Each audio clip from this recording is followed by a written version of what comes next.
Paga mesatare mujore bruto për një të punësuar me pagë në Shqipëri arriti në rreth 83.300 lekë gjatë tremujorit të tretë të vitit aktual. Kjo shifër përfaqëson një rritje prej 7.3% krahasuar me të njëjtën periudhë të vitit 2024, duke konfirmuar vazhdimsinë e tendencës pozitive në tregun e punës.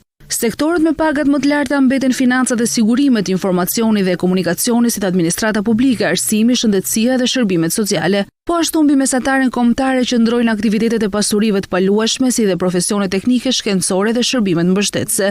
Rritjen më të madhe ndërkohë e ka shënuar sektori i ndërtimit me një ngjitje të fortë prej 12.8%, ndërsa e më e ulta është regjistruar në administratë dhe shërbime publike, ku paga është rritur me vetëm 3%. Edhe tek profesionet vëren ndryshime të dukshme. Mbi mesataren kombëtare paguan menaxherët, ligjvënësit, drejtorët ekzekutiv, specialistët me arsim të lartë, forcat armatosura dhe teknikët. Rritjet më të theksuara janë regjistruar tek zejtarët dhe artizanët me 10.7% dhe tek punëtorët e profesioneve elementare me 10.6%.